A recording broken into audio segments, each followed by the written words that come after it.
అందరికీ నమస్కారం. నేను మీ గోపాల్ అయ్యంగార్. శ్రీమతే రామానుజాయ నమః. ఈ వారం 12వ తారీఖు జనవరి నుంచి 18వ తారీఖు జనవరి వరకు మేషరాశి నుంచి మీనరాశి వరకు వారఫలం ఎలా ఉందో తెలుసుకుందాం. గతంలో మనం బుధగ్రహం గురించి చాలా వివరాలు తెలుసుకున్నాం. బుధగ్రహానికి అధిపతి ఎవరు, బుధగ్రహాన్ని ఎలా ఇంప్రెస్ చేసుకోవాలి జాతకంలో అనే విషయాలన్నీ చెప్పాం. ఈరోజు సూర్యుడి యొక్క మార్పు జరుగుతూ ఉంది. ఈ సూర్యుడు వచ్చేసి ధనుస్సు రాశిలో నుంచి మకర రాశిలోకి ప్రవేశించేటువంటి సమయం అనేది ఏర్పడుతుంది. కాబట్టి దీనిని మకర సంక్రమణం అంటారు, మకర సంక్రాంతి అంటారు. 12వ తారీఖు నుంచి 18 వరకు మనం వారఫలం చూస్తున్నప్పుడు మధ్యలో కరెక్ట్గా 15వ తారీఖు నాడు సూర్యుడు మకర రాశిలోకి ప్రవేశిస్తున్నాడు అన్నమాట. దానివల్ల కూడా 12 రాశులకు ఎలాంటి చేంజెస్ ఉన్నాయనేది తెలుసుకుంటూ ఈ వారంలో గ్రహాల స్థితి చూసుకుంటే గురువు వృషభ రాశిలో, చంద్రుడు మిథునం, కర్కాటకం, సింహం రాశిలో ప్రయాణిస్తూ, కుజుడు కర్కాటక రాశిలో, కేతు కన్యా రాశిలో, సూర్యుడు బుధుడు ధనుసు రాశిలో ఉండి 15వ తారీఖు నాడు సూర్యుడు వచ్చేసి మకర రాశిలోకి రావటం, శని శుక్రగ్రహాలు కుంభరాశిలో కలిసి ఉండడం, రాహు మీనరాశిలో సంచరించడం అనేది ఈ వారం జరుగుతూ ఉంది. ఈ వారఫలం అంతా కూడా ఆదివారం నుంచి శనివారం వరకు, మృగశిర నక్షత్రం నుంచి పూర్వ ఫల్గుని నక్షత్రం వరకు, త్రయోదశి తిథి నుంచి పంచమి తిథి వరకు ఉంటుంది. మీ అందరికీ నేను తెలియజేసేదంటే ఈరోజు మనం కొంతవరకు సూర్యగ్రహం గురించి తెలుసుకొని ముందుకు వెళ్తే చాలా బాగుంటుంది. దయచేసి ఇది తెలుసుకోవటం వల్ల మీకు ఎంత ప్రయోజనం అంటే ఏమాత్రం మీ టైం వేస్ట్ కాదని తెలియజేస్తున్నా. సూర్యుడు స్వతహాగా తనకు తానే అధిపతి. సూర్యగ్రహానికి అధిదేవత సూర్యుడే.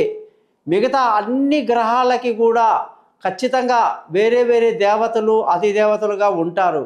కానీ సూర్యుడు తనకు తానే అధిష్టాన దేవతగా ఉండడం వల్ల సూర్యుడు అన్ని మతాలకి కూడా ఆ కనిపించే సూర్యుడు కాబట్టి ఖచ్చితంగా వాళ్ళ మతంలోకి సూర్యుని లాగకపోతే మరి వాళ్ళ మతానికి విలువ ఉండదు. అదేంటయ్యా కనబడే చంద్రుణ్ణి లాగట్లేదు, మీరు సూర్యుడిని చూపించట్లేదు, మీదేం మతం అని అడుగుతారు జనాలు. అందుకే వాళ్ళు కొత్త కొత్త మతాలు పుట్టించుకుంటారండి. కొందరు దుర్మార్గుడు కలిసి అలా అది మొక్క కాస పెద్ద వటవృక్షం అయిపోయి కొన్ని మతాలు ఉన్నాయి ఇప్పుడు. సూర్యుని కుమారుడు అంట, ఏందో ఆ భాష ఏంటో అదేంటో మనకు అర్థం కాదు. సూర్యుని కుమారుడు అని చెప్పేసి వదిలేశాడు. ఇంకొకడు అసలు సూర్యుని కన్సిడర్ చేయకుండా చంద్రుడే దేవుడు అనుకుంటాడు. ఇంకొకడు రకరకాల మనుషులు ఉంటారండి.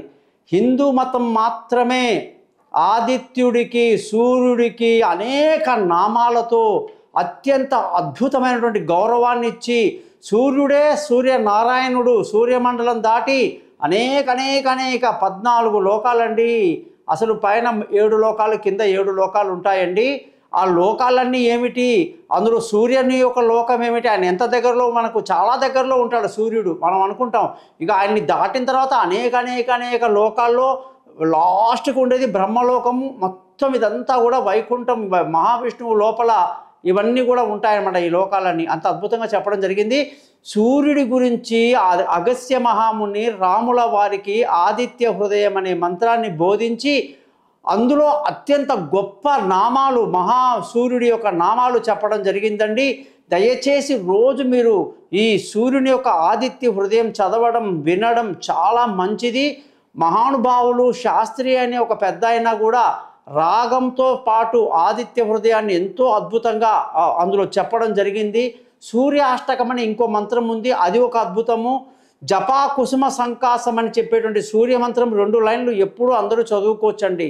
ఈ విధంగా సూర్యుడి గురించి అత్యంత గొప్పగా వర్ణించిన ఏకైక మతము హిందూ మతం మాత్రమే.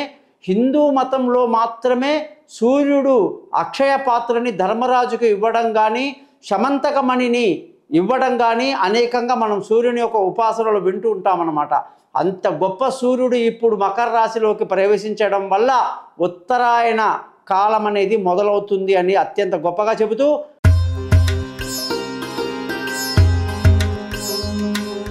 అందరికీ నమస్కారం. వృశ్చిక రాశి వాళ్ళందరికీ 12వ తారీఖు జనవరి నుంచి 18వ తారీఖు జనవరి 2025 వరకు వారఫలం ఎలా ఉందో చూద్దాం. ఈ రాశి వాళ్ళందరికీ కూడా ఉద్యోగాన్ని ఇచ్చే సూర్యుడు దశమాధిపతి ఇప్పుడు మకరంలోకి వెళ్ళిపోతున్నాడు. మరి ఏమిటి పరిస్థితి? ప్రతి వృశ్చిక రాశి వాళ్ళకి నేను చెబుతున్నా, చాలా జాగ్రత్తగా వినండి.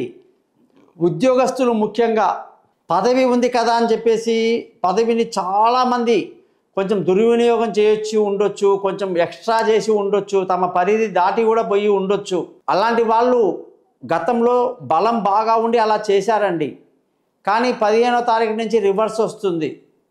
మనం చేసిన తప్పులన్నీ కూడా మనం వెనక్కి పే చేయాల్సి ఉంటుంది. అందుకే ఎప్పుడు కూడా మనిషి అణకువతో ఉండాలి. ఎంత పదవి ఉన్నా, అది రాజకీయ నాయకుడు కావచ్చు, ఎవరైనా కావచ్చు, ఎంత పెద్ద కంపెనీ CEO కావచ్చు, క్లర్క్ కావచ్చు, ప్యూన్ కావచ్చు, ఉద్యోగంలో తమ పరిమితి దాటిపోతే ఇబ్బందులు పడే అవకాశాలు ఇప్పుడు కనబడుతుంటాయి. కాబట్టి ఇప్పటికే మీకు ఇంకా కొంత టైం ఉంది. కాబట్టి మీరందరూ కూడా ఉద్యోగంలో ఏ పొరపాట్లు ఉన్నా వాటిని వెంటనే సరిదిద్దుకోండి. 15వ తారీఖు సూర్యుడు ఎప్పుడైతే మకర రాశిలోకి వస్తాడో ఉద్యోగస్తులని ఇబ్బంది పెడతాడు, చేసిన తప్పుల్ని బయట పెడతాడు.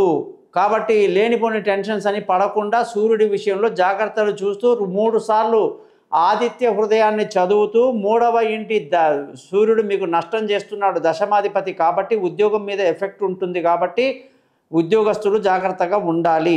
ఒకటి. రెండవది, ఈ వారంలో ఈ రాశి వాళ్ళకి భాగ్యంలో 9వ ఇంట్లో కుజుడు ఉండడం ఎంతో మంచిది. మానసిక స్థైర్యాన్ని కలిగి ఉండి అనుకున్న పనులు అనుకున్నట్టు జరుగుతూ ఉండడం చాలా ఆనందాన్ని కలిగిస్తుంది. కానీ పొరపాట్లు చేసే అవకాశాలు లేకపోలేదు.